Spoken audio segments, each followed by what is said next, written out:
ओम नमः सिद्धे।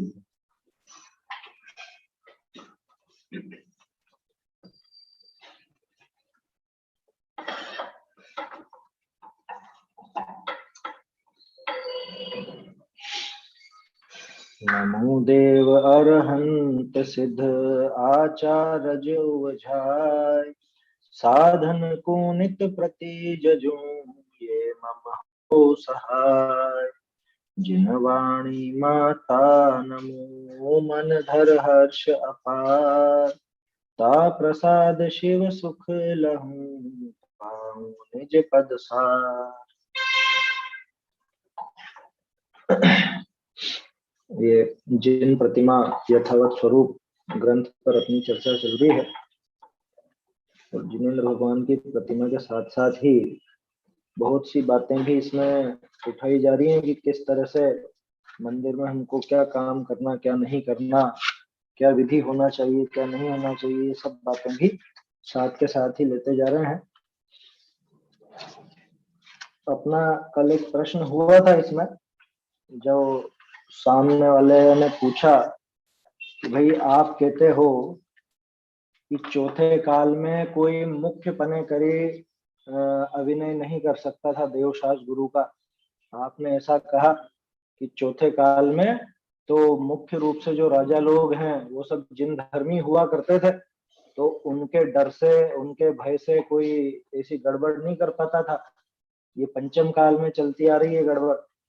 लेकिन हमने तो पुराणों में पढ़ा है कि बहुत तो राजाओं ने मंदिरों को नष्ट कर दिया, ध्वस्त कर दिया, प्रतिमाओं का विध्वंस किया, शास्त्रों का नाश किया या मुनियों पर तरह तरह के उपसर्ग किए। ये सब चौथे काल में ही तो हुआ। तो कितना सुंदर जवाब दिया था कि भाई चोरी छिपे वो काम हो गया, वो अलग बात है, उसकी मुख्यता नहीं की जाए। मुख्य रूप से तो यही चलन था कि सब देवशास गुरु के भक्त होते थे और उनकी अभिनय नहीं करते थे, उनके स्वरूप में गड़बड़ पैदा नहीं करते थे। मुख्य रूप से तो यही होता था। अब चोरी छिपे कोई कर लेगा तो वो अलग बात है, उसको राजमार्ग थोड़े कहा जाता। चोरी छिपे चोरी चकारी भी होती है, हत्या भी होती है, डकैती भी होती है, लूटपाट भी होती है, ये सब चीजें होती हैं। तो क्या ये राजमार्ग है क्या? वो एक इंडेक्स आती है ना ऐसी कि विश्व के सबसे शांति प्रिय देश, सबसे शांत देश, तो जो नंबर 1 पे भी हो, भारत तो नहीं है खैर नंबर 1 पर, लेकिन जो नंबर 1 पे भी, क्या वहां बिल्कुल भी नहीं होता अपराध? थोड़े बहुत तो होते हैं, वो उनकी गिनती नहीं। हाँ, तो यहाँ पे नहीं होते हैं क्या अपराध? लेकिन मुख्यता नहीं है। हाँ, मुख्यता नहीं है। मुख्य बात यह है, वो मुख्यता जिसकी होती है उसी का कथन किया जाता है। और जो चीज मुख्य नहीं होती, चोरी छिपे हो, भूले भटके हो जाए, अपवाद रूप से हो जाए, उसकी गिनती नहीं की। हाँ, वो तो सभी जगह है। यहाँ तो पंचम काल है ना ये। चलिए, अपना ये पेज नंबर 4 पर था वो प्रश्न, है ना? 4 पे अपन ये देख रहे थे। तीन की कथा पुराण में प्रसिद्ध है ना? हे भाई तेने कहा सो तो ठीक है, ये उत्तर अपने को पढ़ना है। चलिए, यहाँ मैं आपको दिखाता हूँ।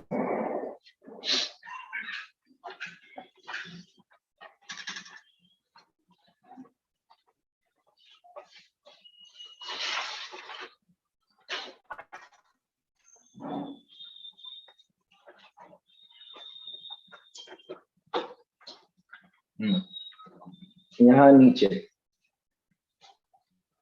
हे भाई तेने कहा सो तो ठीक है, परंतु चौथा काल में राजमार्ग देव गुरु धर्म, है ना? ये रमा छूट गया यहाँ पे। देखो कौन से पेज पे देख रहे हो? नहीं, 4 का अगला, इसका अगला पेज निकालो, है ना? इसका नीचे ही नीचे, हाँ 4 का नीचे नीचे नीचे नीचे नीचे से तीसरी लाइन, तेने कहा सो तो ठीक है, मिला? नीचे से तीसरी लाइन चालू कर, ने कहा सो तो ठीक है, मिल गया? मैं दिखा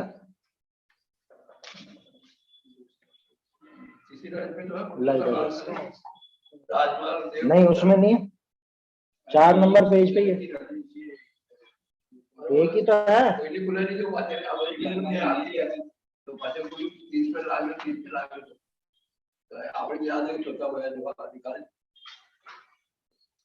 हाँ, ये चौथे का अगला मतलब 5वें का पहला वाला है, ये 5वें का पहला वाला है, ये सही दे रहा। तेने कहा है ना यहाँ पे, हे भाई तेने कहा सो तो ठीक, परंतु चौथा काल में राजमार्ग देव गुरु धर्म का, ये मैं छूट गया यहाँ, देव गुरु धर्म का अभिनय रूप करने की मुख्यता नहीं है क्या? इस अपेक्षा सु हमने कही, इस हमने तो ये अपेक्षा लेके कहा कि मुख्य पने कोई भी देव गुरु धर्म का अभिनय नहीं कर पाता, नहीं करता, क्योंकि राजाओं का भी डर रहता था। राजा लोग जो थे या जो बड़े बड़े अधिपति थे, चक्रवर्ती जैसे, वो सब जिन धर्मी होते थे, जिन मार्गी होते थे, तो मुख्यता नहीं है। इस अपेक्षा हमने ये कहा कि चौथे काल में बिल्कुल सही व्यवस्था थी, अभी पंचम काल में गड़बड़। बाकी कोई दुष्ट राजादिक तथा सामान्य मनुष्य छाने चोरी सु उपसर्ग अभिनय कर देना, जिनकी तो मुख्यता पढ़े कर गिनती नहीं है। कोई ऐसे चोरी चकारी से, चोरी छिपे अगर कुछ ऐसा काम कर दे तो उसकी तो मुख्यता है नहीं, उसकी गिनती नहीं, मुख्य पने उसको नहीं गिना जाता। अधिकांश को ही देखा जाता है ना, 100 में से 99 लोग उनके श्रद्धानी है, एक व्यक्ति अश्रद्धानी है, तो क्या कहेंगे कि यहाँ पर कोई भी अश्रद्धानी नहीं है, यहाँ पर सभी श्रद्धान वाले ही हैं, देवशास्त्र गुरु के श्रद्धान वाले, ऐसा कथन करने में आता है, कोई दिक्कत नहीं। देखो इसका दृष्टांत, ये पेज अपने को पढ़ना है, अपन फिर इसके ऊपर बाद में चर्चा करें। दृष्टांत, जैसे अबार इस क्षेत्र में मुनि होने की मुख्यता नहीं, बाकी मुनिपणा होने की बिल्कुल नास्ती तो है नहीं, पंचम काल के अंत ताई मुनि पायजे हैं, परंतु मुख्यतापन करी, मुख्यतापना है ना, मुख्यतापन करी मुनि होना नहीं गया। तैसे ही चौथा काल में मुख्यतापन करी देव गुरु धर्म का अभिनय होना नहीं गया है। बहुरी 3 अभिनय उपसर्ग करने वाले पुरुष नरकादिक दुख को प्राप्त भय है। ताका दृष्टांत, जैसे राजा श्रेणी के दुष्ट भाव करके मुनिंद्र का गला विषय मृतक सर्प नाख्या, सो तत्काल ही नरक की आयु बांध दुख को प्राप्त होता भया। तथा और भी कई दुष्ट जीवन में श्री देव गुरु धर्म का अभिनय उपसर्ग किया, सो अपने अपने परिणाम अनुसार फल को प्राप्त होते भय। तिनकी कथा पुराण में प्रसिद्ध ही है, सो जान लेना। देखो यहीं तक देखते हैं अभी अपन, इसके बाद फिर थोड़ी सी बात बदलेगी, वो अपन फिर आगे देखते हैं। क्या कहा कि भाई मुख्य रूप से तो सभी दृढ़ श्रद्धानी पाए जाते थे, मुख्य रूप से उनकी मतलब उनकी गिनती नहीं है जो उपसर्ग वगैरह करते हैं, अभिनय वगैरह।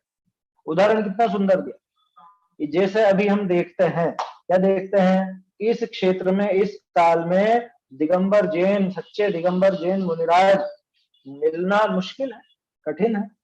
नास्ती तो नहीं है ना, लेकिन शास्त्रों में ऐसा लिखा गया कि होंगे ही नहीं। भाई कायदा तो यह है, कायदे की बात तो यह है कि पंचम काल के अंत तक भावलिंगी मुनिराज होंगे, लेकिन मुख्य रूप से हमको यहाँ आसपास नजर नहीं आता है, बहुत कम दिखते हैं।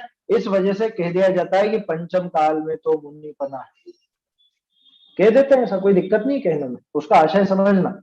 मुख्य पना देख करके कहा है कि जैसे चतुर्थ काल में मुख्य पने दिख जाते थे, मुनिराज नजर आ जाते थे, मिल जाते थे, वैसे अभी मुख्यता से नहीं मिलते, इस वजह से उनका अभाव कह दिया जाता है, वास्तव में अभाव नहीं। ठीक ऐसे ही इन्होंने ये बात की।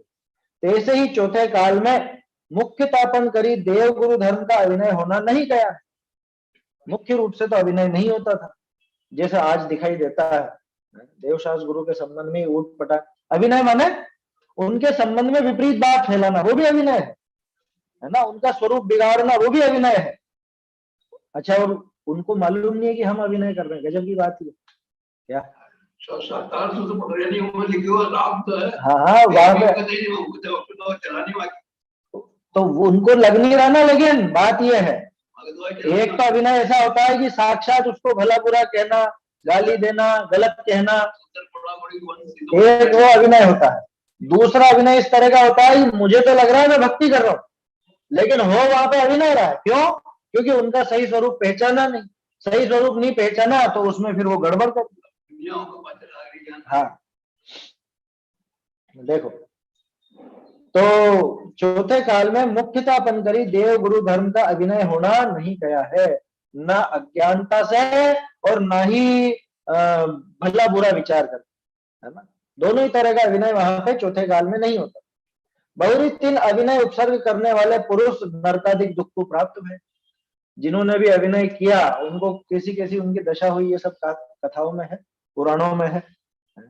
कोई महिला ने वो भगवान की प्रतिमा को छिपा दिया तो क्या फल मिला, किसी ने भगवान की प्रतिमा पर कुछ ऐसा विपरीत काम कर दिया तो क्या फल मिला, मुनिराज पर उपसर्ग किया तो क्या फल मिला, ये सब कथमान योग में भरे पड़े हैं। उसका दृष्टांत बिल्कुल प्रसिद्ध उदाहरण दे दिया यशोधर मुनिराज का। ये राजा श्रेणी के दुष्ट भाव करके मुनीन्द्र के गले विषय मृतक सर्प न, यशोधर मुनिराज थे ना, उनके गले में मरा हुआ सर्प डाल दिया था राजा श्रेणी। हाँ द्वेष ही तो सो तत्काल ही नरक की आयु बांध दुख को प्राप्त होता है। तत्काल ही नरक की आयु बन गई, 7वें नरक की आयु बन गई थी उसकी, है ना। ये तो सबको पता है, इसमें तो कोई समझाने की जरूरत है नहीं। तत्काल ही नरक की आयु बांध दुख को प्राप्त होता है। तथा और भी कई दुष्ट जीवन ने श्री देव गुरु धर्म का अभिनय उपसर्ग किया सो अपने अपने परिणाम अनुसार फल को प्राप्त होते भय। सैकड़ों कहानियां इस तरह की हैं, देव का अथवा गुरु का अथवा धर्म का, किसी का भी, शास्त्र भी धर्म में शामिल है। ये तीनों का, देव गुरु धर्म अथवा देव गुरु शास्त्र का, जिसने भी अभिनय किया, चाहे वो अज्ञानता पूर्वक किया, चाहे वो बुद्धि पूर्वक किया, जान करके किया, दोनों तरह से जिसने अभिनय किया उसको तो उसका खोटा फल लगा ही लगा, अपने परिणाम के अनुसार फल को प्राप्त होता। इनकी कथा पुराणानी में प्रसिद्ध ही। तो इससे शिक्षा क्या मिली? इससे शिक्षा ये मिलती है कि अज्ञानता का बहाना चलेगा नहीं। यार हमको थोड़ी ना पता था ऐसा स्वरूप होता, तुम्हें पता नहीं था तो पता करना चाहिए था। समझ में आ रही है बात? आप विदेश में जाओ और वहां पे जैसे नियम कायदे कुछ अलग तरह के रहते हैं।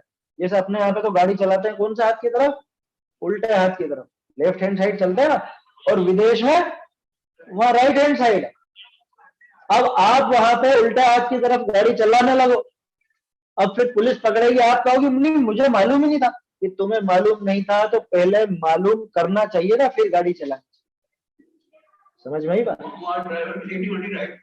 उधर ही है वो, उसी वजह से भाई उधर का नियम अपने को पता होना चाहिए ना। आप जिस देश में जा रहे हो और उस देश में जो काम करना चाहता है उस काम के नियम कायदे हमको मालूम होने चाहिए।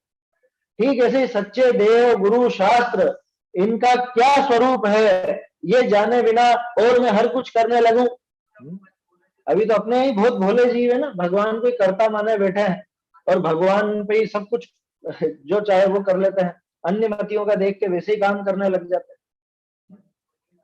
तो ऐसी विपरीतता चलेगी नहीं। अज्ञानता को बचाव नहीं है। ये साहब मुझे मालूम नहीं था ये बिजली का जो खट्टा है इसमें उंगली देने पर करंट आता है, मुझे मालूम नहीं था। तो बोलो करंट लगना चाहिए कि नहीं लगना चाहिए? कह रहे बेचारा को पता नहीं था तो उसको तो नहीं लगना चाहिए ना, है? बोलो लगता है कि नहीं लगता? लगता है, 100% लगता है। ये आपको पता होना चाहिए कि ये बिजली के तार को पकड़ोगे या इस खट्टे में उंगली दोगे, ये जो छेद है इसमें उंगली दोगे तो निश्चित रूप से करंट आना ही आना है, ये पता होना चाहिए। ये जो इलेक्ट्रिशियन वगैरह होते हैं जो ये काम करते हैं उनको पूरा ज्ञान रहता है कि मैं किधर से पकड़ू तो करंट आएगा, किधर से पकड़ू तो करंट नहीं आएगा, तभी करते हैं ना वो काम। अब कोई बच्चा देखे उनको, कह रहे मैंने देखा था उन्होंने पकड़ रखा था, ऐसे पकड़ रखा था, ऐसे पकड़ रखा था, वो पकड़ लेगा क्या होगा? मर जाएगा। आया समझ? इसलिए इसमें अज्ञानता नहीं चलेगी, अज्ञानता का बहाना नहीं चलेगा। कि साहब हमको पता नहीं था। पता नहीं था तो पता करना चाहिए। संगी पंचेंद्रिय किस बात का संगी बनाए थे? पूरी दुनियादारी का तो सब पता रखते हो। कौन सी चीज कैसी आती है, कौन सा काम किस तरह से होता है, ये तो सब पता रखते हो कि यहीं पे आके मूर्ख बनना है बस, कि हमको नहीं मालूम था। तो मालूम करो। देवशास्त्र गुरु का जो स्वरूप है उस स्वरूप को यथावत, है ना, ये ग्रंथ का नाम ही है, जिन प्रतिमा यथावत स्वरूप, यथावत स्वरूप। और जिन प्रतिमा का तो नाम है इसमें सभी चीजें आएंगी, देवशास्त्र गुरु सभी है। तो उनका यथावत स्वरूप अपने को ख्याल होना चाहिए। तिनकी कथा पुराण में प्रसिद्ध ही है, सो जान लेना, है ना। अब देखिए, अब इस काल में कैसी प्रवृत्ति है वो यहाँ पे दिखा रहे हैं, और क्या उसके पीछे वो तर्क वगैरह देते हैं, ये सारी बातें भी इसमें आती। पेज नंबर ये 5 पे चल रहा है।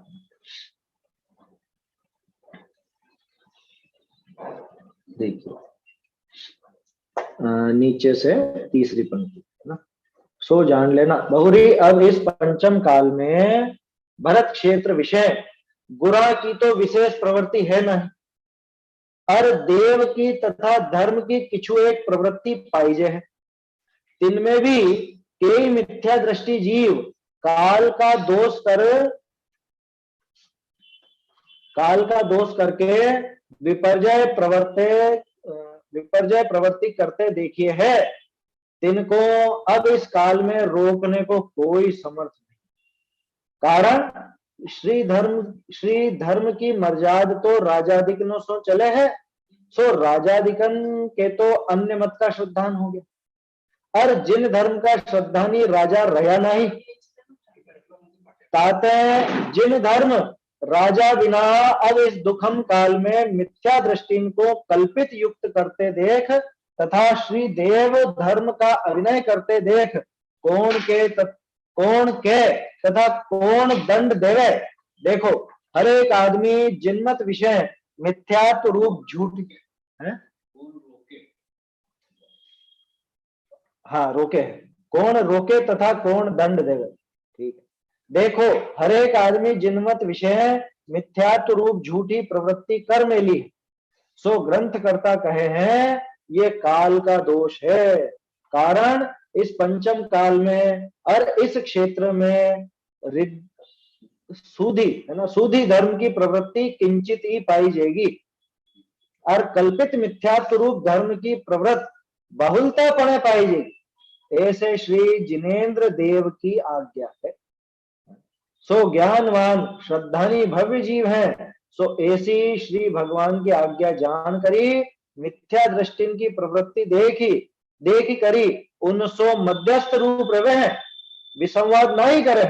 कारण मिथ्या दृष्टि सो विवाद करने में सार पड़ा नहीं मिश्रे छे। हाँ, इसके बाद आगे देखेंगे। अगली पंक्ति जरा सी है, इसमें उल्टी कषाय पैदा होए करी सूधी धर्म में विघ्न हो जाए। चलिए पहले इतना पढ़ लेते हैं ना। क्या कहा, अब इस पंचम काल में भरत क्षेत्र में क्या हुआ कि गुरा की तो विशेष प्रवृत्ति है। गुरा की मतलब गुरुओं की, है ना, पहले ऐसे ही लिखते थे। हाँ, अरे तो अभी और उल्टा हो गए, तो गुरुओं की विशेष प्रवृत्ति है नहीं क्या?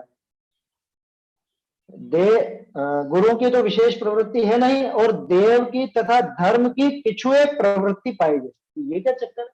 गुरुओं की तो नहीं मिल रही और देव और धर्म की मिल रही। देव की प्रतिमा तो है ही ना, जगह जगह जिनालय तो है ही, धार्मिक कार्य सभी जगह जहां पे भी धार्मिक लोग रहते हैं। आजकल तो सभी नगरियां धार्मिक नगरी कहलाती है। अपने अपने नगर को सब धार्मिक नगरी लिखते हैं। कौन है धार्मिक लिखते? वो कुछ भी प्रवृत्ति करे उसको धर्म नाम देना है उनको। तो देव की और धर्म की तो किछु एक प्रवृत्ति पाई गई। देव और धर्म का तो चल रहा है जिनालय वगैरह से, लेकिन गुरु साक्षात मिलते नहीं। ये क्यों लिखा है ऐसा? कि गुरु साक्षात अगर मिलते होते तो लोगों को समझ रहती। सच्चे गुरु अगर मिलते होते तो ये विपरीतता नहीं फैलती अथवा कम रहती।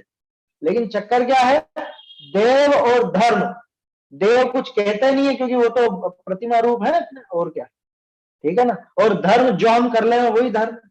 तो समझाने वाले गुरुओं की तो प्रवृत्ति रही नहीं, तो देव और धर्म के संबंध में भी विसंवाद हो गया। इनमें भी कई मिथ्या दृष्टि जीव काल का दोष के विपर्जय प्रवृत्त करते देखिए। गुरु की प्रवृत्ति है नहीं, देव और धर्म की है, उसमें भी विपरीत प्रवृत्ति करते हुए नजर आते। इनको अब इस काल में रोकने को कोई समर्थ नहीं। ये गजब की बात।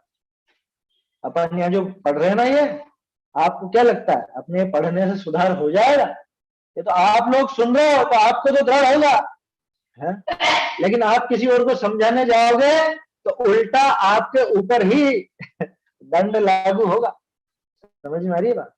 अब इस काल में रोकने को कोई समर्थ आप कह नहीं सकते किसी से। आप कहते ही धर्म के विरुद्ध घोषित कर दिए जाओ। आप कह दोगे ये धर्म विरोधी व्यक्ति, ये राष्ट्र विरोधी व्यक्ति, या इसने हमारी धार्मिक भावनाओं को आहत किया है। आप सच्ची बात कहोगे तो ऐसा कह करके केस कर दिया जाए। मैं तो वैसे ही लोग कहती हैं जो काजी स्वामी वाले मुनियों को नहीं। हाँ, तो वही तो बात है। आप अगर समझाने जाओगे तो ये बातें होंगी। इसलिए आगे बता भी रहे हो क्या करना है ऐसे लोगों से। पहले तो ये समझे अपन कि इस काल में ये ऐसी खोटी प्रवृत्ति फैली क्यों। इस काल में अब उनको रोकने में कोई समर्थ नहीं। कारण कि श्री धर्म की मर्यादा तो राजाधिकनीसों चल रहे है। धर्म की मर्यादा तो राजाओं से चलती है। वास्तव में वही धर्म फलता फूलता है कि जो राजा का जिसको आश्रय प्राप्त, राजा जिसको माने वो धर्म फलता फूलता। पहले आप देखते हो जो चतुर्थ काल में क्यों जैन धर्म मुख्य था, कि राजा जैन धर्मी था। राजा लोग जैन धर्म का पालन करते थे, जैन धर्म मुख्य था। या बाद में भी 2000 वर्ष के इतिहास में भी जहां जहां जैनी राजा हुए वहां पे अपना धर्म अभी भी बहुत अच्छे से चलता। उस समय भी चला करता था। जहां का राजा यानी मुख्य व्यक्ति, अब राजाओं का तो जमाना रहा नहीं, अब तो सब मंत्री और नेता ये लोग हो गए हैं। तो इनके भी आधार से आगे बढ़ती है चीज। समझ में आई बात? इनके आधार से भी आगे बढ़ती। वो जिस धर्म को मानेगा उस धर्म को अपने आप ही प्रश्रय मिलेगा। राम मंदिर के लिए खूब चंदा इकट्ठा होगा, आदिनाथ जी के लिए बिल्कुल नहीं होगा। समझ में आ रही है बात? तो उसका कारण है भाई राजनीतिक प्रश्रय है ना उसको ऐसा। तो धर्म की मर्यादा तो राजाधिकनीसों चले है, ये स्पष्ट बात। सो राजाधिकनी के तो अन्य मत का श्रद्धान हो गया। ये पंचम काल ऐसा कि राजाधि को तो अन्य मत का, अन्य जो समझ लीजिए कुमत है अथवा अन्य मत है उसी का श्रद्धान पड़ा हुआ। और जिन धर्म का श्रद्धानी राजा रहा नहीं। अब तो इतनी विपरीतता हो गई कि पहले राजा लोग धार्मिक होते थे तो धर्म भी पनपता था, राजा भी पनपता था। अब क्या है कि जो आज के राजा हैं, नेता लोग, जो नेतागिरी में घुसा उसका धर्म से दूर दूर तक लेना देना। राजनीति इतनी गंदी हो चुकी कि राजनीति में जो घुसा उसका तो कोई धर्म ही नहीं का जैसा, और जो धार्मिक होगा वो राजनीति में घुसेगा नहीं। समझ में आ रही है बात? तो प्रश्रय मिले कैसे, ये चक्कर है। सो राजाधिकनी के तो अन्य मत का श्रद्धान हो गया। और जिन धर्म का श्रद्धानी राजा रहा नहीं, कहते हैं जिन धर्म राजा बिना। और इस काल में दुखम काल में, इस दुखम काल में मिथ्या दृष्टि को कल्पित युक्ति करते देख तथा श्री देव धर्म का अभिनय करते देख कौन रोके तथा कौन दंड। बताओ कैसे रोकोगे? आप जाके किसी से कह नहीं सकते कि अरे आप ये गलत कर रहे हो, यहाँ पे मंदिर में ऐसा नहीं होता। कि तुम कौन होता हमको रोकना? हमारी मर्जी पड़ेगी जैसे करेंगे। तुम करो जो तो सब धर्म है और हम करें जो धर्म नहीं है। क्योंकि कौन है, किसके ऊपर कौन है, कोई कुछ टोक नहीं सकता, कह नहीं सकता। गलत प्रवृत्ति आप रोक नहीं सकते। अरे और छोड़ो, आप उनको क्या, कोई दूसरा व्यक्ति आपके मंदिर में प्रवेश करे आप रोक नहीं सकते उसको। आया समझ में?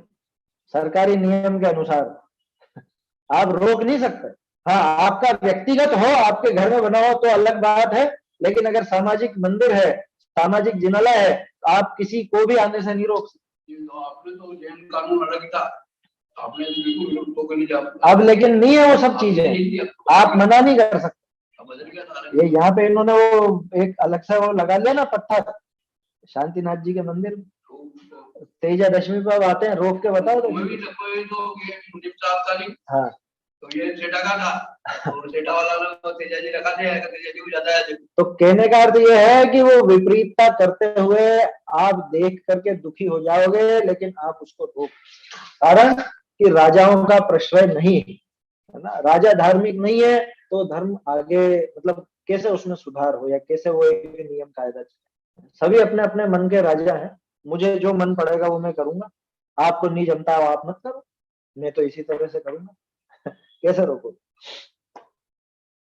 ताते जिन यहाँ धर्म पर तो हाँ यहाँ पर तो बढ़िया की मात्रा लगाई है, प्रॉपर जैसे लगानी चाहिए हाँ मिथ्यादेश की। हाँ, तो मैंने पहले भी कहा तो था, मोक्षमा प्रकाशक के समय भी पुराने जो ग्रंथकार होते थे, लिपिकार होते थे, वो तो ध्यान रखते थे इन चीजों, बड़ी की मात्रा, छोटी की मात्रा। ये तो जब हम लोग छापने लगे ग्रंथ तब इन चीजों पर ध्यान ही नहीं दिया। ये चक्कर पर आज देखिए टोडरमल जी कार्तिक शुद्ध पंचमी करो, हाँ आज उस रोज आदेश हुआ था। तो एक नहीं नहीं नहीं, वो तो ऐसे खबरें तो चढ़ा देते हैं, वो पूरा ध्यान है अपने को। उस दिन वो आदेश हुआ था, वो उस दिन कोई उनकी हत्या की गई हो ऐसा नहीं। आज जो है कार्तिक शुद्ध पंचमी, इस दिन का बहुत से लोगों ने शायद कुछ ऐसा मैसेज चढ़ाया होगा, है ना, मेरे देखने में। हाँ मालूम है, बहुत से लोग बोल देते हैं, उस चीज पे बात हो गई पहले ही, है ना, क्योंकि इस पे तो अपन ने काफी कुछ शोध खोज करी है। ये तिथि नहीं थी, दोनों ही तिथियां ज्ञात नहीं है उनकी, ये तो उसकी एक समझ लो राजा ने जो आज्ञा दी या उस समय जो षड्यंत्र किया गया उसकी तिथि है, तत्काल उसी दिन मृत्यु हुई ऐसा नहीं। तोड़रमल जी के बारे में बात है, देखो। पर जिन धर्म का श्रद्धानी राजा रहा नहीं, ताते जिन धर्म राजा बिना अब दुखम काल में मिथ्या दृष्टि को कल्पित युक्ति करते देख, तथा श्री देव धर्म का अभिनय करते देख। अब भले आप दुखी हो जाओ कल्पित युक्ति बनाने वालों की युक्तियों से, या वो विपरीत प्रवृत्ति देख करके आप दुखी हो जाओ, श्री देव धर्म का अभिनय करते देख, कौन रोके तथा कौन दंड। भाई जिनके जिम्मे वो पूरा विनय होना चाहिए वही साक्षात अभिनय करते हो, कौन रोके? जो समझाने वाले गुरु हैं वही अगर वो अभिनय कराते हो, कौन रोकेगा? कौन कह देगा आगे बढ़ते बात? कौन रोके? अब रोकना ही मुश्किल है तो कौन दंड देवे? दंडित कौन करे? खैर हमें दंड से लेना देना भी नहीं, लेकिन खास चीज है कि भाई अभिनय तो नहीं चाहिए। अगर अपने हाथ में हो, अगर अपने कहने से मानते हो तो निश्चित रूप से अपने को प्रयास करना चाहिए, इस मामले में मौन नहीं रहना। एक आध बार पहले प्रयास भी करके देखें, और अगर नहीं सुनते हो, बिल्कुल दुष्ट हो, तीव्र कषाई हो, तो फिर मौन साथ दे, चल देना भैया चुपचाप अपना, है ना, उस समय जाने ही नहीं, विकल्प खड़े नहीं हो। इसलिए देखो हर एक आदमी, सोचो तो सही, 153 साल पहले वो ये लिख रहे हैं, हर एक आदमी जिनमत विषय मिथ्यात्व रूप झूठी प्रवृत्ति कर मिली। कितना दुख भरा होगा हृदय में जब ये पंक्ति लिखी होगी कि जिसको देखो वही है, जो देखो वही बिल्कुल उल्टा चल रहा है। हर एक आदमी जिनमत विषय मिथ्यात्व रूपी, बताओ, जैन धर्म मिथ्यात्व का खंडन करने वाला, ये जिनवाणी मिथ्यात्व का नाश करने वाली, मिथ्यात्व नाश वे को रोज बोलते हैं, और वो मिथ्यात्व रूप झूठी प्रवृत्ति कर मेली मतलब कर रखी है, ऐसा पुरानी भाषा ये। सो ग्रंथकर्ता कहे हैं ये काल का दोष है, और क्या कह सकते हैं, और ज्यादा किस पे दोष है कि जैनी जैन धर्म के निंदक हुंडा और सर्पिणी जोड़ा। ये निंदा कहां कर रहे हैं? अरे ये अज्ञानता में अथवा द्वेषवश, राग द्वेषवश ये अभिनय जो कर रहे हैं, ये क्या है? ये निंदा ही तो है, और क्या कहोगे इसको? कारण इस पंचम काल में और इस क्षेत्र में सूधी धर्म की प्रवृत्ति किंचित ही पाई जाएगी। क्या इस पंचम काल में और इस क्षेत्र में सूधी, सूधी मतलब सीधी, शुद्ध, शुद्ध धर्म की, हाँ शुद्ध ही है ये, धर्म में ध और एक ही मात्रा भी लग गई ना तो वो सूधी समझ में आ रहा, शुद्ध है वो। इस क्षेत्र में शुद्ध धर्म की प्रवृत्ति किंचित ही पाएगी, किंचित थोड़ी ही पाई जाएगी, शुद्ध शुद्ध प्रवृत्ति तो कम ही मिलेगी, शुद्ध आमनाय के कम ही मिलेंगे, क्योंकि शुद्ध आमनाय में बहुत गड़बड़ हो गई ना, जो चीजें शुद्ध तेरापंथ आमनाय में शामिल नहीं है वो भी घुसने लगती, वो भी चीजें आती। और कल्पित मिथ्यात्व रूप धर्म की प्रवृत्ति बहुलता पने पाई जाएगी। कल्पित मिथ्यात्व रूप प्रवृत्ति बहुत पाई जाएगी, ऐसे श्री जिनेन्द्र देव की आज्ञा है। आज्ञा है माने जिनेन्द्र देव ने ऐसा कहा कि भाई पंचम काल में ऐसा विपरीत काम करना है। अरे उन्होंने कहा ऐसा होगा, धीरे धीरे धर्म का ह्रास होता जाएगा। भरत जी के अथवा वो जो चंद्रगुप्त के 16 स्वप्न थे ना, उन 16 स्वप्नों में सब नजर आता कि धीरे धीरे धीरे धीरे धर्म का ह्रास होता जाए। ऐसी जिनेन्द्र देव की आज्ञा माने उनके उपदेश में ये बात आई है। उन्होंने कहा है ऐसा करने को, ऐसा मत समझ लेते। आज्ञा का आज्ञा माने उनके उपदेश में ये बात आई। सो ज्ञानवान श्रद्धानी भव्य जीव है। अब अपन है या नहीं है ये विचार करना। ज्ञानवान श्रद्धानी भव्य जीव है, सो ऐसी श्री भगवान की आज्ञा जानकर मिथ्या दृष्टि की प्रवृत्ति देखकर 1900 मध्यस्थ रूप रह गए। मध्यस्थ रहना, उनको गालियां देने मत लग जाना, या उनको अरे मैं सीधा करके रहूंगा, इनको समझा के रहूंगा, कैसे नहीं मानेंगे, मैं मनवा के ही रहूंगा अपनी बात, ऐसी जिद में मत रह जाना, है ना। भव्य जीवों की निशानी नहीं है वो हट। लेकिन बिल्कुल विपरीत हो रहा हो तो दो ही रास्ते होते हैं वहां पर। आप विरोध कर सकते हो तो विरोध करो, और नहीं कर सकते हो तो चल दो वहां से। वहां खड़े रह करके अभिनय मत दे। समझ में ही बात, इसमें आगे आ जाएगा। वैसा ये सारी बातें जो अपन कर रहे हैं ना, ये सब आएंगे। ये दो ही तरीके हैं, या तो अपनी सामर्थ्य है तो विरोध दर्ज कराओ, अगर आपकी चलती या नहीं भी चलती तो विरोध तो दर्ज करा दो, आपके सामने गलत काम हो रहा है। और अगर नहीं है कर सकते कुछ भी तो वहां से चल, वहां खड़े रह करके अपने विकल्प खड़ा करना और फालतू में ही कलेश हो खुद को, ऐसा काम नहीं। ऐसे मिथ्या दृष्टियों की प्रवृत्ति देखकर 1900 मध्यस्थ रूप रेवे है।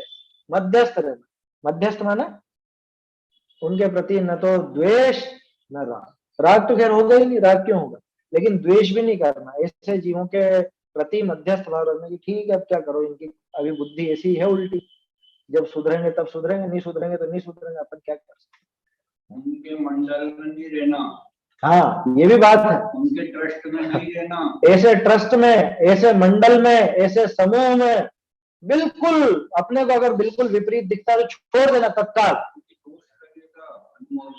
आप वहां रहते हो तो आपकी उपस्थिति उनका अनुमोदन कर। आपकी उपस्थिति है मतलब अरे देखो हमारे साथ कितने लोग हैं, 100 लोग हैं, अब 100 में से 5 लोग भले मन से खिलाफ हो लेकिन वहां बने हुए तो वो तो गिनेंगे आप। 100 लोगों की मंजूरी है हमारे पास।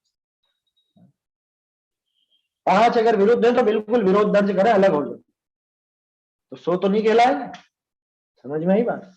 तो इसलिए ये बहुत दृढ़ता रखने की जरूरत है, समाज की परवाह नहीं करना। इस बहुत से लोग शर्मा शर्मी में अरे अब क्या करें, समाज में बैठे हैं, साथ देना पड़ता है, हमारा मन तो नहीं है लेकिन क्या करें। होते ना बहुत से ऐसे विपरीत काम में भी साथ नजर आ जाएंगे, या पीछे से तो बुरा ही करेंगे और वहां जाके स्टेज पे चढ़ के तो माला जरूर पहने। ऐसे ऐसे जीवों की प्रवृत्ति अभी दिखती है। तो कभी भी ये मान बढ़ाई के लिए या लौकिक शर्म के लिए अपन स्पाउट देख रहे ना, आएगा उसके अंदर जो लाज गारव और भयवश, वहां तो द्रगभ्रष्ट को पूजने की बात है, उसके साथ ही सारी चीजें लगे ना। लज्जा से, गारव से, भय से कोई विपरीत प्रवृत्ति का साथ मत देना कभी भी। आया समझ में, इतनी दृढ़ता चाहिए। उस दृढ़ता के बिना ये धर्म जीवन में उतरने वाला नहीं, ये पक्का मानिएगा। क्या कहा, सो ज्ञानवान श्रद्धानी भव्य जीव है, सो ऐसी श्री भगवान की आज्ञा जानकर मिथ्या दृष्टि की प्रवृत्ति देख कर ही 1900 मध्यस्थ रूप रहे। झगड़ा नहीं करते हैं क्योंकि झगड़े का तो धर्म है ही नहीं अपना। सामान्य रूप से समझा दिया, नहीं माना तो मध्यस्थ हो गई। इनकी बुद्धि ऐसी है, क्या कर सकते, उसकी होनहार ऐसी। विसंवाद नहीं करे कि नहीं हमने कोई चूड़े थोड़ा पहन रखी है, हमारा खून पानी थोड़ी ना है, हमारी भी रगों में गरम गरम खून बहता है। क्या कह रहा है, कारण कि मिथ्या दृष्टि से विवाद करने में सारपना नहीं मिसरे छे। मिथ्या दृष्टियों से आप विवाद करोगे, झगड़ लोगे आपकी कषाय के अनुसार, लेकिन उससे सार कुछ निकलने वाला नहीं है, उल्टी कषाय पैदा हो। ये कुंकुम देव ने लिखी है नियम सार में, उसमें भी 153-56 का था। विसंवाद वर्जित है, स्व समय और पर समय से, है ना, विवाद नहीं कर, क्योंकि नाना जीवा नाना कम्मम नाना विहम हवेल, कोई कथा है। ये सबके अलग अलग प्रकार की स्थिति है, कर्मों का उदय है, अलग अलग लब्धियां, इसलिए चाहे साधर्मी हो चाहे विधर्मी हो, स्व समय और पर समय किसी से विवाद नहीं करते। प्रेम से समझा देना सामने वाले की भूमिका देख करके उसको। अगर अपने को ऐसा लग रहा है अभी इसकी कषाय मंद है, अभी शायद कहने से समझ जाए, तो समझा देना। लेकिन अगर कषायों की तीव्रता दिखे, बिल्कुल ही विपरीत नजर आए, तो चुपचाप चल देना। जिनेंद्र देव की आज्ञा है, ये लिखा ना, यहाँ पे तो लिखा है जिनेंद्र देव की आज्ञा है। क्या आज्ञा है जिनेंद्र देव की? कि तुम समझदार हो तो जो विपरीत वृत्ति वाले दिखे उनसे विसंवाद नहीं करना। क्यों? क्योंकि उनसे विसंवाद करने में सार कुछ निकलेगा नहीं, उल्टी कषाय पैदा होगी। समय से भी नहीं करना, पर समय से। समझ में आ रही है बात? कह रहे साहब ऐसा कैसे, लेकिन कह रहे ये बताओ, पतला गोबर हो ना, पतला गोबर, उस पे पत्थर फेंकोगे तो क्या होगा? है क्या होगा? कि वो छींटे तो अपने ऊपर ही आने वाला है, गंदा खुद का कपड़ा होगा। इसलिए कभी कह रहे आप दूसरों को पतला गोबर कह रहे हो, कि दूसरों किसी को नहीं कह रहे हैं, जो बिल्कुल विपरीत प्रवृत्ति वाला है उसके लिए उदाहरण है। आया समझ? वो तो उदाहरण है, किसी को हम गाली नहीं देते। विसंवाद नहीं करना, क्योंकि विसंवाद से लाभ क्या होगा? ये कषाय तो खुद की पैदा होगी, और कषाय करना तो कोई धर्म है नहीं। हमारा धर्म तो कषाय छुड़ा, तो भी कषाय पैदा कि हम बहुत तार्किक हैं, हम समझदार हैं, हम सब कर लेंगे। कह रहे तुम जीत भी जाओ तो भी तुम्हारी कषाय तो पैदा हुई ना, और तुम्हारी नहीं हुई उसकी तो पैदा हुई, वो विपरीत हो जाएगा और ज्यादा। पहले तो उसके दिमाग से खुद ही वो विपरीत था, अब आपका व्यक्तिगत द्वेष उसमें जुड़ गया तो और ज्यादा विरुद्ध हो जाएगा। जैसे अभी वो श्रेणिक का उदाहरण आया ना, वो वास्तव में वो चेलना से थी उसको दिक्कत, चेलना से झगड़ा था, तो चेलना के गुरु को भी नहीं बख्शा, ऐसा काम किया। तो ऐसे वो व्यक्तिगत कषाय, व्यक्तिगत पहुंच जाती है। फिर वो कष्ट पहले मुद्दा मुख्य रहता है, लेकिन धीरे धीरे वो मुद्दे की झगड़े में वो व्यक्ति मुख्य हो जाता है, तो व्यक्तियों का झगड़ा हो जाता है, और उसमें बहुत ज्यादा नुकसान होता है। इसलिए जिनेंद्र देव की आज्ञा है ऐसी विपरीत प्रवृत्ति वालों में, है ना, विधर्मियों में कषाय मत करना, क्योंकि उससे तो उल्टा अपने ही कषाय पैदा होगी। वहां झगड़ा करने में स्वयं के कषाय पैदा होगी और धर्म में विघ्न हो जाए। हो गया था ना, अपने तो किस्सा ही हो गया था, सब जगह ऐसे ही होता है। एक आध व्यक्ति के झगड़े में वो समाज के झगड़े हो जाते हैं, पंथ के झगड़े हो जाते हैं। क्या व्यक्तिगत विद्वेष में, सिर्फ व्यक्तिगत, उसमें वो ग्रंथ फेंक दिए जाते हैं, सभाएं समाप्त कर दी जाती हैं, ये सारे काम हो जाते हैं व्यक्तिगत झगड़ों। इसलिए कभी विपरीत वृत्ति वालों से उलझना। हाँ, शांत भाव दिखे, कषाय कम दिखे तो समझाने का प्रयास कर लेना, माने तो बहुत अच्छी बात है, और नहीं माने तो चुपचाप चल जाए, अपना लोटा छान। दूसरे को समझाने का प्रयास करना ये अपना धर्म नहीं सिखाता। यहाँ कहते हैं पहले खुद समझो, दूसरों को बाद में समझाने जाना। देखिए आगे बढ़ते हैं, है ना, ये पेज नंबर 6 खुल गया है अब। हाँ, इसके पेज में किसी को समस्या आती हो तो ये तरीका बताता हूं मैं आपको। ये जो आप देखेंगे एक पेज पे नंबर लिखा है, एक पेज पे नहीं लिखा है, ये असल में पत्र है, ये पेज नहीं है। ये तो पत्र संख्या ये 6 है, जैसे साइड में 6 लिखा हुआ है ना, ये पत्र संख्या 6।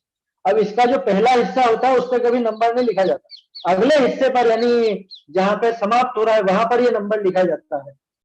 तो जब अपन पेज नंबर 6 बोले तो उसमें इसके पहले का खाली वाला भी आएगा, ऐसा समझना। चलिए पहली पंक्ति है, उल्टी कषाय पैदा होए करी शुद्धि धर्म में विघ्न हो जाए है। शुद्ध धर्म के मार्ग में विघ्न पैदा हो जाता है। दृष्टांत,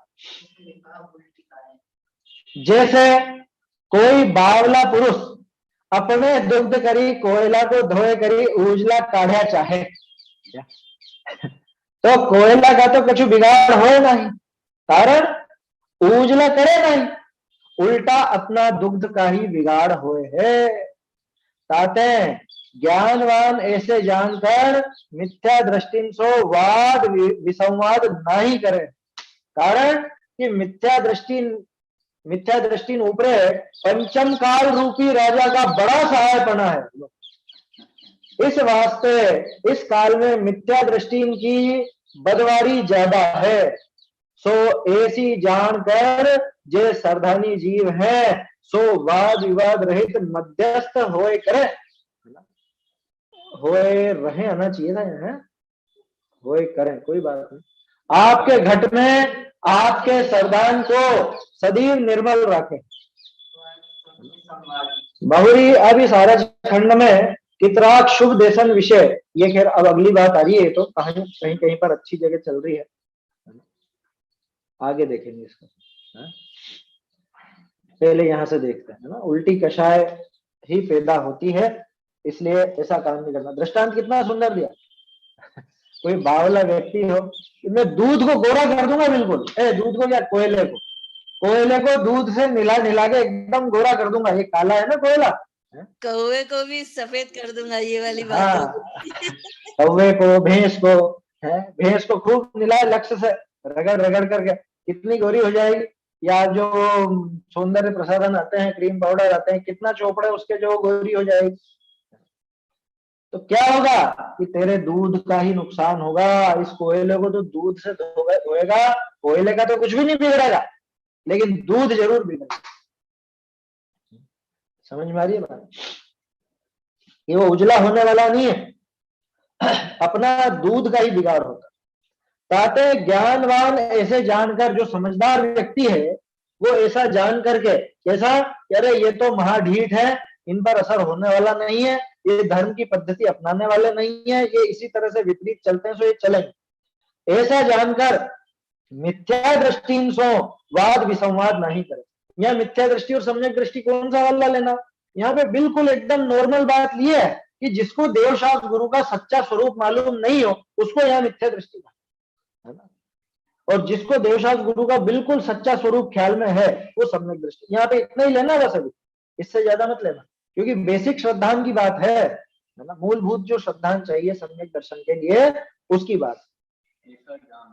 हाँ, ऐसा जानकर भाई ये पर पदार्थ है, हाँ, ये तो इसका तो स्वभाव ही विरुद्ध है, परिणति ही इसकी, इसके साथ में ये काला है तो ऐसी परिणति है, मेरे से इसका फर्क पड़ने वाला नहीं है, बिल्कुल भी फर्क पड़ना है। क्या कर सके, ये तो भाव आया था, भाव कर ले, लेकिन वो उसके उपादान से ही वो परिणमन करता है। कोयला कोयले के उपादान से करता है। समझ में आया? आप लोगों को सुनाई दिया? गुस्सा आगे नहीं करना होता। ये तो इसकी परिणति, इसके लाल है, ये खास चीज, इतना जिसको श्रद्धान होगा वो वास्तव में नहीं उलझेगा, बिल्कुल नहीं उलझेगा वहां। ऐसा जानकर क्या कि हमारे कहने समझाने का भाव तो हमारा है, लेकिन उससे लाभ होने वाला कुछ नहीं। लाभ का मतलब तो सामने वाला बदले नहीं बदले, उसकी योग्यता के अनुसार ही होगा। और उसके क्रम में विकल्प आता जरूर है, क्या हमको विकल्प जरूर आएगा कि अरे सुधरे, सही मार्ग पे लगे, वो सारी बात है, लेकिन उस विकल्प से कुछ काम होता जाता थोड़ी। उस विकल्प से होता हो तो दुनिया के सारे जीव सही मार्ग पर लग जाते। समझ में आई बात? तो जो तीर्थंकर प्रकृति बंधती है ना, जिससे कौन से भाव से बनती, ये सारे जीव सुखी हो, सभी जीव धर्म मार्ग में लग गए, सभी सुख के मार्ग में लगे, तो वो भी तो विकल्प ही था। अनंत अनंत तीर्थंकर हो गए, अगर इन विकल्पों से काम हो जाता तो कब के ही सारे के सारे जीव सुधर चुके। तो ऐसा जानकर, कैसा कि जो वस्तु स्वतंत्र है, उस वस्तु स्वतंत्र को जान करके, ताते ज्ञानवान ऐसा जानकर मिथ्या दृष्टि सो वाद विसंवाद ना ही करे। मिथ्या दृष्टियों से वाद विवाद नहीं करे। कारण भी जबरदस्त दिया है इन्होंने कि मिथ्या दृष्टि ऊपर पंचम काल रूपी राजा का बड़ा सहाय पड़ा। ये पंचम काल रूपी राजा ये पंचम काल की बहुत सहायता है मिथ्या दृष्टि को। विपरीत मार्गी को, उन्मार्गी जीव को इस पंचम काल की बहुत सहायता है। राजा का हाथ है इसके माथे पे, पंचम काल का हाथ इसके माथे पे, धार्मिकों के माथे पे। समझ में आ रही है बात? इसलिए इनसे नहीं उलझना। जैसे कोई प्रधानमंत्री का खास व्यक्ति हो, उससे उलझोगे क्या कभी? ठीक ऐसे ही यहाँ समझना, ये पंचम काल जो बिल्कुल ऐसा विपरीत चलने वाला है, इसका हाथ इन्हीं लोगों पे माने कि इस काल में इन्हीं लोगों की बदवारी ज्यादा है, लिखा ना। इस वास्ते इस काल में मिथ्या दृष्टि इनकी बदवारी ज्यादा है। बदवारी मतलब बढ़ोतरी, इनकी बढ़ोतरी है ज्यादा। अधिकांश ये मिलेंगे, ऐसी विपरीत प्रवृत्ति वाले जीव ही इस काल में मिलेंगे। सो ऐसी जानकर जे सावधानी जीव हैं, सो वाद विवाद रहित मध्यस्थ होए करे। वाद विवाद रहित होकर मध्यस्थ होकर के रहते हैं, है ना। वो मध्यस्थता कब आती है कि जब दिख गया कि ये बिल्कुल भी इस मार्ग में लगने वाला नहीं है। दूसरी बात कि उनको पक्का भरोसा है कि हमारे कहने से ये सुधार होता है, होगा तो इसकी योग्यता से होगा, ये बात पक्की। अगर सुधार होना भी है तो उसकी योग्यता से होगा। अपने विकल्प तो कोरे अपने हैं, है ना, अपने को अपने भावों का फल लगता है, इसलिए वो मध्यस्थ होकर के आपके घट में आपके सावधान को सदैव निर्मल रखे। अपने घट में यानी अपने हृदय में उस निर्मल को श्रद्धान बना के रखते हैं, इस पे जोर रहता है ज्ञानी जीव का। आपके घट में आपके सावधान को सदैव निर्मल रखे हैं। बहुरी अभी सारज खंड में ये तो अगली बात आ गई। उनके साथ नहीं लग जाते, क्योंकि धन समाज गजबाज राज काज ना आवे। मेरे सारे रिश्तेदार इस पंथ में जा रहे हैं, उस पंथ में जा रहे हैं, उसको ढोक रहे हैं, तो वो उनके साथ नहीं लग जाता। वो श्रद्धानी है, वो जैन दर्शन का, देव धर्म का श्रद्धानी है। वो जानता है कि मेरा अनंत अनंत अनंत काल बिगड़ जाएगा अगर मैंने श्रद्धा नहीं बिगाड़ा। तो वो कोई रिश्तेदार के भले को, जैसे चेला थी ना, वो शरीर के चाले नहीं लगी, होगा पति होगा तो, लेकिन जो गलत है तो गलत में तो साथ नहीं देगी। तो मुझे भोगना पड़ेगा भाई, मेरे श्रद्धान का, मेरे भावों का फल तो मुझे ही भोगना पड़ेगा ना। कोई भी हो अपना,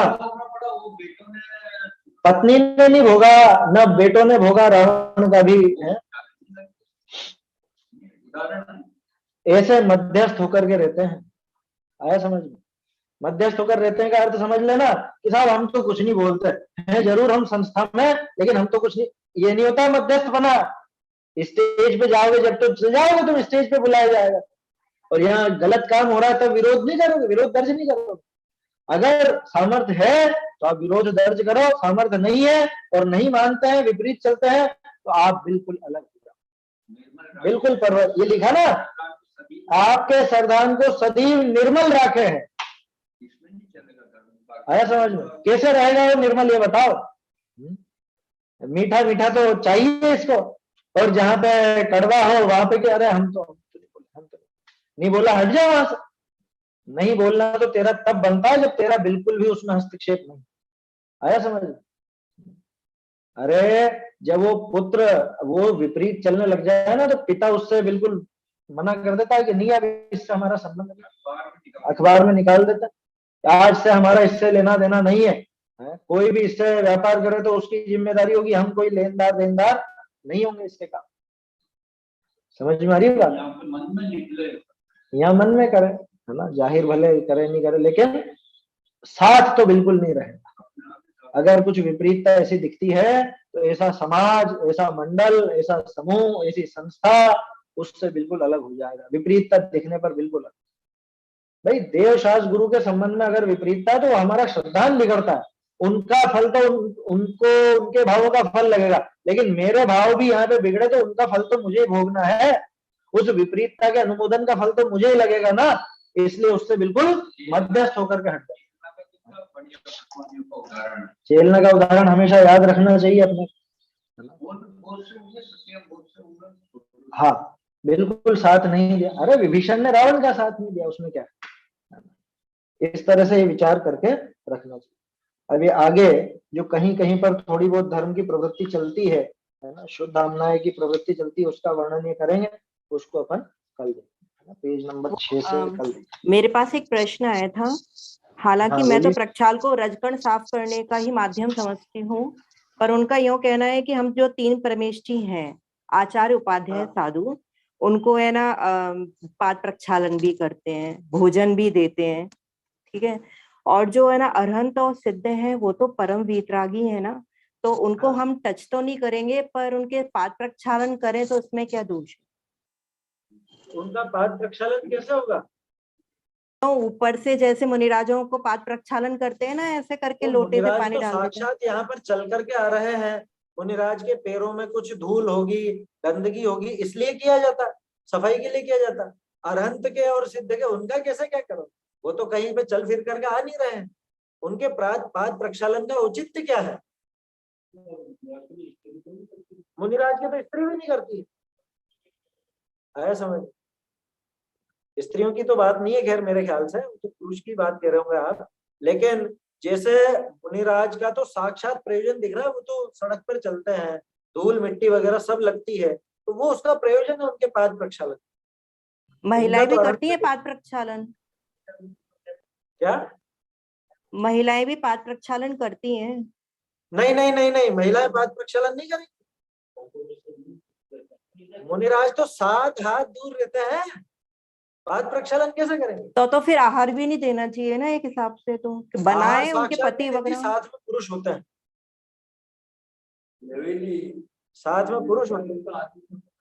हाँ भाई, अभी क्या गड़बड़ चल रही है, वो जो भी चल रही है उस पर अपन तो क्या बोले, लेकिन कायदे की बात है कि जहाँ 7 हाथ दूरी का नियम है, वहां वो पाद प्रक्षालन कैसे?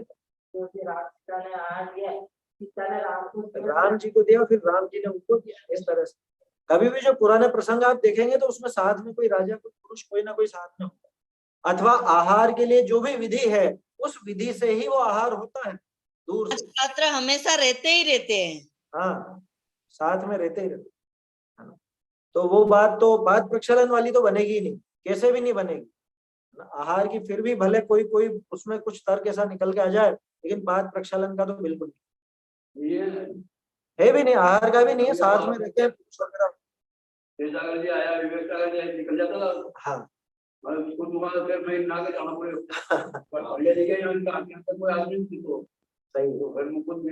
तो वो पाद प्रक्षालन तो गलत हो जाए, क्योंकि 7 हाथ दूरी का नियम सधेगा नहीं, तो गड़बड़ हो जाएगी ऐसा। नहीं, वो तर्क वही है उनका कि भाई जब पाद प्रक्षालन इनका कर सकते हैं तो उनके भी तो हाथ लगा ले, वो नहीं चलेगा। देखो वो उचित नहीं रहेगा, बिल्कुल उसमें विपरीतता है। आप कुछ कहना चाह रहे हैं?